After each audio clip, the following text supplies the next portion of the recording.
ನಾವು ಇವಾಗ ಸೋಮನಾಥೇಶ್ವರ ದೇವಸ್ಥಾನಕ್ಕೆ ಹೋಗ್ತಾ ಇದ್ದೀವಿ. ಅಲ್ಲಿಂದ ನೋಡ್ತಾ ಇದ್ದೀರಲ್ಲ, ಅದೇ ಸೋಮನಾಥ ಸ್ವಾಮಿ ಟೆಂಪಲ್. ಸೋಮ ಅಂದ್ರೆ ಚಂದ್ರ, ಶಿವನಿಗೆ ಪೂಜೆ ಮಾಡಿರೋ ಜಾಗ, ಹಾಗಾಗಿ ಸೋಮನಾಥ್ ಅಂತ ಹೆಸರು ಬಂದಿದೆ. ಹಿಂದೆ ನೋಡ್ತಾ ಇದ್ದೀರಾ, ಅದ್ರ ಪಕ್ಕದಲ್ಲೇ ಬಾಣಸ್ತಂಭ ಇದೆ. ಆ ಬಾಣಸ್ತಂಭ ವಿಶೇಷ ಏನಂದ್ರೆ ದಕ್ಷಿಣ ದಿಕ್ಕಿಗೆ ಬಾಣವನ್ನು ತೋರಿಸ್ತಾ ನೋಡ್ತಾ ಇದ್ದೀವಿ. ಇದು ಬಾಣಸ್ತಂಭ ಅಥವಾ ಬಾಣಗಂಗಾ ಅಂತ ಕೂಡ ಕರೀತಾರೆ. ಇದರ ಬಗ್ಗಿನ ಪೂರ್ತಿ ವಿವರನ ನಾನು ಇವತ್ತು ಗೂಗಲ್ ಮ್ಯಾಪ್ನ ಸಹಾಯದಿಂದ ನಿಮಗೆ ತಿಳಿಸ್ಕೊಡ್ತೀನಿ. ಈಗ ನಾವು ನೋಡ್ತಾ ಇರೋದು ನಮ್ಮ ಪೂರ್ತಿ ಭೂಗೋಳ. ಇದು ಉತ್ತರ ಧ್ರುವನ ನಾವು ದೇವಲೋಕ ಅಂತ ಕರಿತೀವಿ. ಹಾಗೆ ಕೆಳಗಡೆ ಬಂದರೆ ದಕ್ಷಿಣ ಧ್ರುವ ನಾವು ಯಮಲೋಕ ಅಂತ ಕರಿತೀವಿ. ನಾವು ಉತ್ತರ ಧ್ರುವದಿಂದ ಕೊನೆಯಾದ ದಕ್ಷಿಣ ಧ್ರುವದವರೆಗೂ ಒಂದು ಸ್ಟ್ರೈಟ್ ಲೈನ್ ಹೇಳಿದ್ರೆ ಮಧ್ಯದಲ್ಲಿ ನಮಗೆ ಸಿಗೋದೇ ಸೋಮನಾಥ ಟೆಂಪಲ್ಲು. ನೋಡಿ, ನಾನು ಝೂಮ್ ಹಾಕಿ ತೋರಿಸ್ತೀನಿ. ಗುಜರಾತಲ್ಲಿರುವಂತಹ ಸೋಮನಾಥ, ಇಲ್ಲೇ ನಮಗೆ ಬಾಣಸ್ತಂಭ ಸಿಗುತ್ತೆ ಅಥವಾ ಬಾಣಗಂಗಾ ಅಂತ ಕೂಡ ಕರಿತೀವಿ. ಈ ಬಾಣಗಂಗಾನ ಸೋಮನಾಥದಲ್ಲೇ ಯಾಕೆ ಇಟ್ಟಿದ್ದಾರೆ, ಮತ್ತು ಸೋಮನಾಥ ಟೆಂಪಲ್ಲೇ ಯಾಕೆ ಮೊದಲನೇ ಜ್ಯೋತಿರ್ಲಿಂಗ ಆಗಿದೆ ಅನ್ನೋದು ನಾನು ನಿಮಗೆ ವಿವರವಾಗಿ ತಿಳಿಸ್ತೀನಿ. ಆದರೆ ಅದಕ್ಕೂ ಮುಂಚೆ ಇಲ್ಲೊಂದು ವಿಸ್ಮಯನ ತೋರಿಸ್ತೀನಿ, ಬನ್ನಿ. ಈಗ ನಮ್ಮ ಪೂರ್ತಿ ಭೂಗೋಳನ ಟ್ವಿಸ್ಟ್ ಮಾಡ್ತೀನಿ. ಟ್ವಿಸ್ಟ್ ಮಾಡಿ ಈಗ ನೋಡಿ, ನಿಮಗೆ ಸ್ವಲ್ಪ ಝೂಮ್ ಮಾಡಿ ತೋರಿಸ್ತೀನಿ. ಝೂಮ್ ಮಾಡಿದಾಗ ನಿಮಗೆ ಆಕೃತಿ ಯಾವ ಥರ ಕಾಣುತ್ತೆ ಅಂತ ಹೇಳಿ.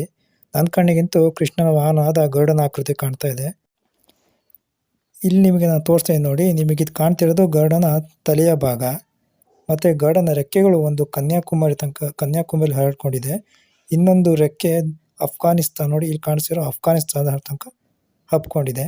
ಮತ್ತು ಗರುಡನ ಬಾಲ ಈಗಿನ ಅಸ್ಸಾಂ ಮತ್ತು ಮಿಜೋರಾಂ ಅಂತ ರಾಜ್ಯವಿದೆ, ಅದು ಗರುಡನ ಬಾಲಗಳಾಗಿವೆ. ಈಗ ನಾನು ಗರುಡನ ತಲೆಯ ಭಾಗವನ್ನು ಝೂಮ್ ಮಾಡಿ ತೋರಿಸ್ತೀನಿ. ನೋಡಿ, ಗರುಡನ ಕಣ್ಣನ್ನು ನಾವೀಗ ನೋಡ್ತಾ ಇದ್ದೀವಿ. ಅದು ಕಣ್ಣಿನ ಆಕೃತಿ ಕಾಣ್ತಾ ಇದೆ.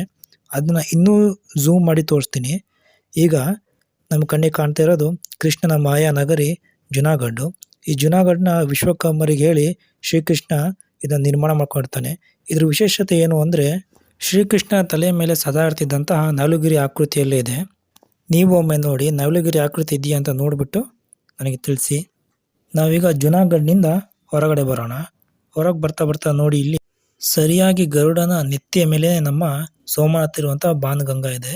ಈ ನೆತ್ತಿ ಅನ್ನೋದು 9 ನವರಂಧ್ರಗಳಲ್ಲಿ ಒಂದು. ಕರೆಕ್ಟಾಗಿ 9 ನವರಂಧ್ರಗಳ ಒಂದು ರಂಧ್ರ ನೆತ್ತಿಯ ಮೇಲೆ ನಮ್ಮ ಬಾಣಗಂಗಾ ಇರೋದು ಒಂದು ವಿಸ್ಮಯನೇ ಹೌದು. ನಮ್ಮ ಭರತ ಖಂಡದಲ್ಲಿ ಇಷ್ಟೊಂದು ವಿಶೇಷತೆ ಇದೆ ಅಂತ ತುಂಬ ಜನಕ್ಕೆ ಗೊತ್ತೇ ಇಲ್ಲ. ಅದೇನೇ ಇರಲಿ, ನಾನೀಗ ಮುಖ್ಯ ವಿಷಯಕ್ಕೆ ಬರ್ತೀನಿ. ನಮ್ಮ ಸೋಮನಾಥರ ದೇವಸ್ಥಾನನ ಯಾಕೆ ಮೊದಲನೇ ಜ್ಯೋತಿರ್ಲಿಂಗ ಅಂತ ಕರೀತಾರೆ ಅಂದರೆ, ಈಗ ಉತ್ತರ ಧ್ರುವದಿಂದ ದಕ್ಷಿಣ ಧ್ರುವದವರೆಗೂ ನಾವು ಬಂದರೆ ಪೂರ್ತಿ ನಮ್ಮ ಸೋಮನಾಥ ದೇವಸ್ಥಾನವರೆಗೂ ಪೂರ್ತಿ ಭೂಪ್ರದೇಶ ಇದೆ. ಮತ್ತು ಈ ಭೂಪ್ರದೇಶದಲ್ಲಿ ಯಾವುದೇ ಥರದ ದೇವಸ್ಥಾನಗಳು ನಮಗಲ್ಲಿ ಕಾಣಸಿಗೋದಿಲ್ಲ. ಹಾಗಾಗಿ ಸೋಮನಾಥ ದೇವಸ್ಥಾನನ ಮೊದಲನೇ ಜ್ಯೋತಿರ್ಲಿಂಗ ಅಂತೇಳಿ ಕರೀತಾರೆ. ಇವಾಗ ನಾನು ಝೂಮ್ ಮಾಡಿ ತೋರಿಸ್ತೀನಿ ನೋಡಿ, ಸೋಮನಾಥ ದೇವಸ್ಥಾನದಲ್ಲಿರುವಂತಹ ಬಾಣಗಂಗಾನ. ಇಲ್ಲಿ ಇರುವಂಥ ಸ್ಟ್ಯಾಚು ದಕ್ಷಿಣ ದಿಕ್ಕಿಗೆ ಬಾಣವನ್ನು ತೋರಿಸ್ತಾ ಇದೆ. ಇದು ಯಾಕೆ ದಕ್ಷಿಣ ದಿಕ್ಕಿಗೆ ಬಾಣ ತೋರಿಸ್ತಾ ಇದೆ ಅಂದರೆ, ಬನ್ನಿ ಈಗ ನಾವು ಝೂಮ್ ಔಟ್ ಮಾಡಿ ತೋರಿಸ್ತೀನಿ.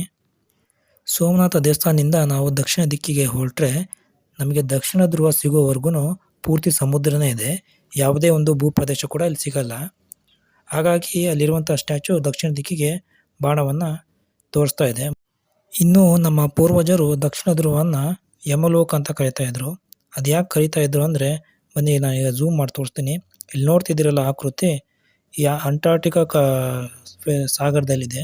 ಈ ಆಕೃತಿ ಯಮನ ವಾಹನನಾದ ಋಷಭನ ಥರ ಕಾಣ್ತಾ ಇದೆ, ಅಂದರೆ ಕೋಣ ಥರ ಕಾಣ್ತಾ ಇದೆ. ಇಲ್ಲಿ ನೋಡಿ, ಋಷಭನ ಮೂಗು, ಋಷಭನ ಕೋಡು, ಋಷಭನ ಕಣ್ಣು ನಮಗೆ ಕ್ಲಿಯರಾಗಿ ಕಾಣ್ತಾ ಇದೆ. ಹಾಗಾಗಿ ಇದನ್ನ ಯಮಲೋಕ ಅಂತ ಕರಿತಾ ಇದ್ರು. ಗೂಗಲ್ ಅರ್ಥನ ಸಹಾಯದಿಂದ ನಾವು ಇಷ್ಟೆಲ್ಲ ವಿಷಯ ತಿಳ್ಕೊಂಡ್ವಿ. ಆದರೆ ಇದನ್ನು ಎಷ್ಟೋ ಸಾವಿರ ವರ್ಷಗಳ ಹಿಂದೆನೇ ಇದ್ರ ಬಗ್ಗೆ ಇಟ್ಟಿದ್ದಾರೆ. ನಮ್ಮ ಭಾರತದ ಜ್ಯೋತಿಷ್ಯ ಶಾಸ್ತ್ರ ಎಷ್ಟು ಮುಂದೆ ಹೊಡೆದಿತ್ತು ಅಂತೇಳಿ ನಾವು ತಿಳ್ಕೊಬೋದು. ಆರ್ಯಭಟ್ಟ, ಭಾಸ್ಕರ, ವರಾಮಿರ ಅಂತ ಜ್ಯೋತಿಷ್ಯ ಶಾಸ್ತ್ರರು ತುಂಬ ಅಧ್ಯಯನ ಮಾಡಿದರೆ ಕಾಲ ಸಂಚನೆ ಅದ್ರ ಬಗ್ಗೆ ಎಲ್ಲ. ಅವ್ರನ್ನೆಲ್ಲ ನಾವು ನೆನ್ಪು ಮಾಡ್ಕೊಳ್ಲೇಬೇಕು. ಈ ಸೋಮನಾಥನ ಟೆಂಪಲ್ ರೈಟ್ ಸೈಡ್ಗೆನೆ ನಿಮಗೆ ಬಾಣಸ್ತಂಭ ಇದೆ. ಮಿಸ್ ಮಾಡಬೇಡಿ, ಬಾಣಸ್ತಂಭ ನೋಡ್ಕೊಂಡು ಹೋಗಿ. ಹೊಸ ಸೋಮನಾಥ ದೇವಸ್ಥಾನದಿಂದ ನಾವೀಗ ಹಳೆ ಸೋಮನಾಥ ದೇವಸ್ಥಾನಕ್ಕೆ ಹೋಗ್ತಾ ಇದ್ದೀವಿ.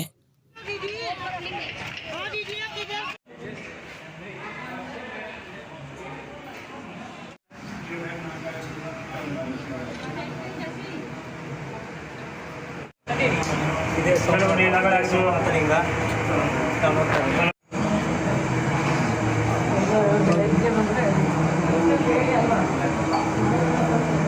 ಇದೇ ಸೋಮನಾಥಲಿಂಗ.